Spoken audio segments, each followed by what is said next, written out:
Hi friends, welcome to Nice Academy. Today beautiful concept discussion చేద్దాం. Coordinate geometry లో ఈ topic TET to DSC all competitive exam వాళ్ళకి ఈ topic నుంచి question అడుగుతారు. చాలా మంది స్టూడెంట్స్ ఏం చేస్తారంటే చూద్దాం. ఫస్ట్ క్వశ్చన్ చూద్దాం. Find the coordinates of the points which divides the line segment joining the points 4, -3 and 8, 5. The ratio is 3:1 in internally.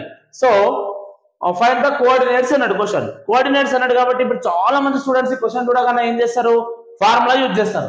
ఏం ఫార్ములా యూజ్ చేస్తారు? m1x2 + m2 x1 / m1 + m2 m1y2 + m2 y1 / m1 + m2 ఈ formula use చేస్తారు. ఈ formula ఏం use చేయాల్సిన అవసరం లేదు. With second లో 2 సెకండ్స్ లో ఆన్సర్ చెప్తా, చాలా జాగ్రత్తగా వినండి.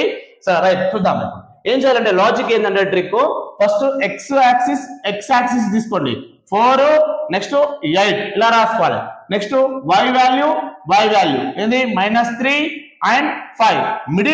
మిడిల్ లో మాత్రం రేషియో రాసుకోండి. మిడిల్లో ఎంత రేషియో 3 ఫస్ట్ 3 నెక్స్ట్ 1 ఇలా రాసుకున్న తర్వాత ఇంటూ చేద్దాం. 4 1s 4 next plus 8 3s 24 by okay ratio add చేయండి. 3 + 1 ఎంత 4 comma next 5 3s 15 plus into minus 1 3s 3 by ratio add చేస్తే ఎంత వస్తుంది మనకి 4 వస్తుంది. ఇప్పుడు చెప్పండి 4 + 24 ఎంత?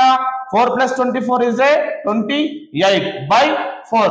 Next 15 - 3 is 12 by 4. 4 7s 28 4 3s 12 4 7s 28 4 3s 12. So answer is a 7,3. Our answer is a option is a correct answer. Okay same ఇదే విధంగా నేను ఇంకొక క్వశ్చన్ ఇస్తున్నా, దీనికి ఆన్సర్ చేయండి. ఫస్ట్ ఈ క్వశ్చన్ కి ఆన్సర్ చేసి మీరు లైక్ చేయండి, షేర్ చేయండి, సబ్స్క్రైబ్ చేయండి. అదే విధంగా మీకు ఏదైనా టాపిక్ కావాలంటే కామెంట్ చేయండి, ఏదైనా డౌట్ ఉంటే కూడా కామెంట్ చేయండి. Thank you so much.